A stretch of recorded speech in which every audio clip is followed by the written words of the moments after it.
ભાવનગરના લોકોને થોડુંક આ અહેસાસ થાય કે અમારું જ આ ધરોહર છે, અમારા જ આ વારસો છે અને અમે અહીંયા આવીને અહીંયાનો લાભ લેશું તો જ આ જાગૃત રહેશે. નમસ્કાર દર્શક મિત્રો, ટોક વિથ ભાવનગરમાં હું છું નીતિન સોની. આમ તો ગોહિલવાડ સ્ટેટ એટલે આજનું ભાવનગર કહી શકાય કે ભાવનગર 300 વર્ષનું થયું છે.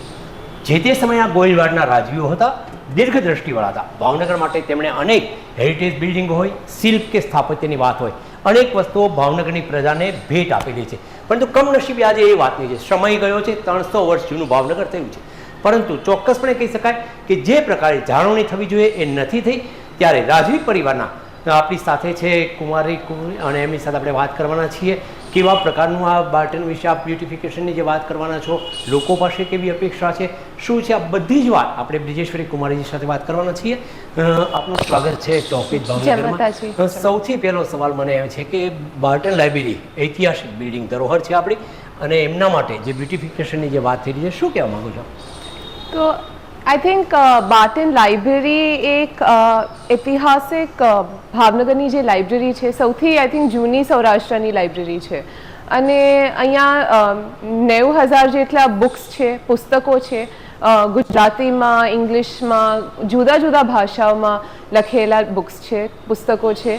તો બ્યુટિફાય બાર્ટનનું આખું જે પ્રોજેક્ટ છે, કઈ રીતે બાર્ટન લાઇબ્રેરીને અમે લોકો આ ધરોહરને કઈ રીતે સાચવી શકાય અને કઈ રીતે વધારે યંગસ્ટર સ્પેશિયલી અહીંયા આવે, એવી જ અમારું પ્રયાસ છે બ્યુટિફાય બાર્ટનનું આખું પ્રોગ્રામ અંદર.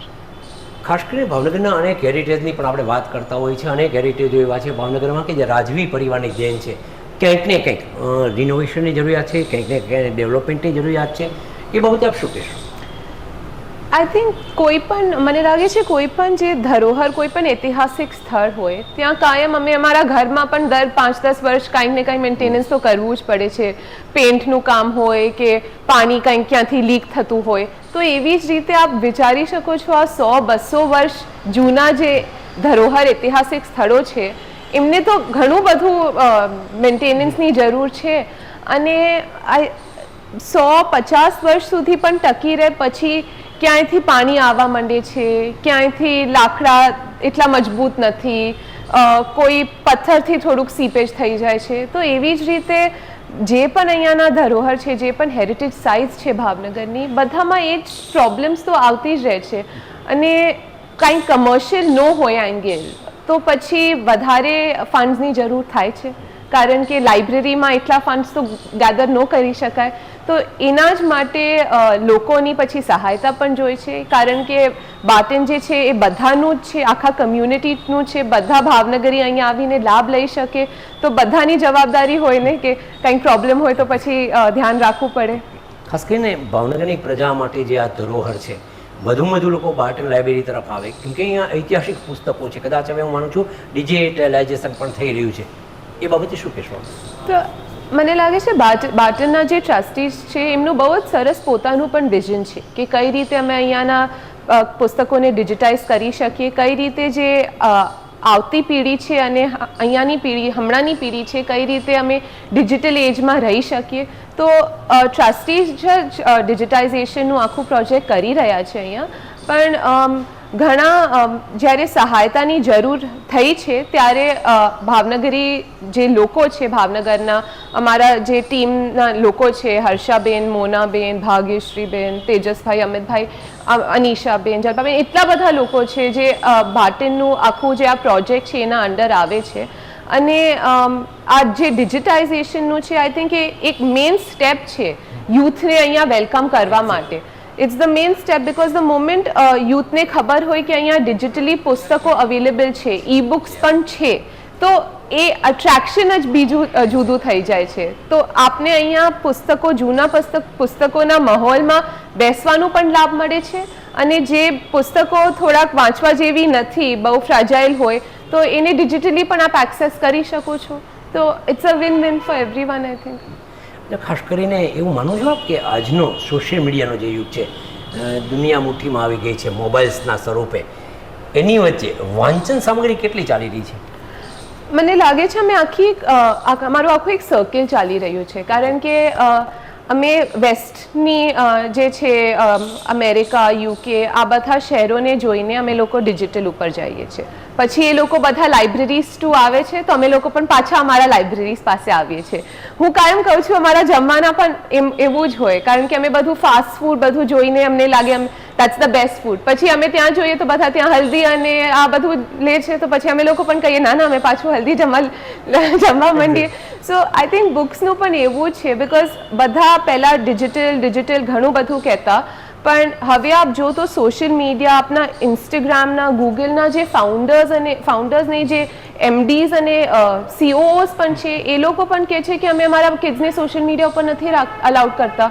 અમે લોકો કામ કહીએ છીએ એમને બુક્સ વાંચો, બિકોઝ મેઇન જે છે આઈ થિંક જે યુવી જે લાઇટનું એક્સપોઝર છે અમે હમણાં જોઈએ છીએ કે બાળપણથી 4 વર્ષથી 5 વર્ષથી બાળકોને ચશ્મા છે, બિકોઝ એમનું જે એક્સપોઝર છે નેચરલ લાઇટ ને નેચરલ રીડિંગ ને બુક્સને નથી.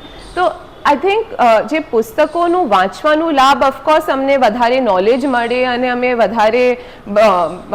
વધારે સ્માર્ટ અને હોશિયાર થઈએ, બટ મોર દેન દેટ અમારા આંખો માટે જે લાઇટનું અને આ ડિજિટલનું જે મેઇન ઇશ્યુ છે એટલું બધું છે, તો બેલેન્સ કરવું પડે આઈ થિંક બંનેને. જે ડિજિટલના ઘણા બધા સરસ ફાયદાઓ છે એને લઈને આગળ વધવું જોઈએ, અને પુસ્તકો છે જે વાંચવાનું મળે છે એને પણ સાથે મળીને આગળ જવું જોઈએ. બાળકને લઈને જે સંદર્ભે કાર્યક્રમ યોજાવાનો છે, ભાવનગરવાસીઓ માટે શું સંદેશો?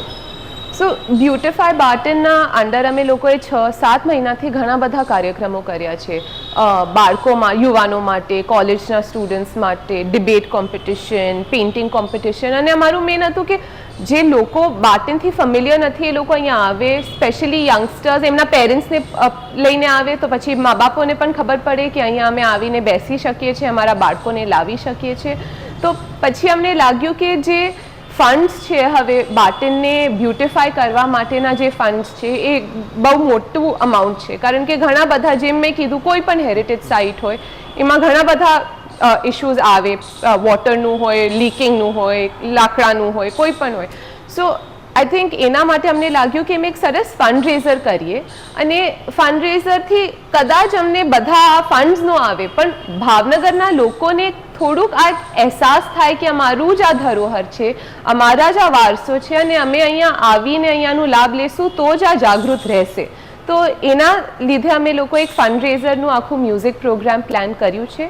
19 તારીખે છે એપ્રિલ મહિનાની શુક્રવારે, અને હાર્દિકભાઈ દવે જે બહુ જ સરસ ગુજરાતી મ્યુઝિક ગીતો ગાય છે, અને એમના સાથે કોમ્પેરમાં નેહલબેન ગઢવી અમારા ભાવનગરી જ છે, તો એમને સાથે લઈને અમે આ પ્રોગ્રામ ઝવેરચંદ મેઘાણીમાં પ્લાન કર્યું છે 19 તારીખે રાત્રે. દર્શક મિત્રો, આ હતા વિજયશ્રી કુમારીજી. કહી શકાય કે ભાવનગરની જે ધરોહર છે એમના માટે તેઓનું જે યોગદાન રહ્યું છે, અને એટલા માટે જે બ્યુટીફુલ બાર્ટનની જે વાત ચાલી રહી છે, આગામી દિવસોમાં જે કાર્યક્રમ થવાનો છે, ભાવેણાવાસીઓએ આ કાર્યક્રમ ખાસ નિહાળવા જેવો છે.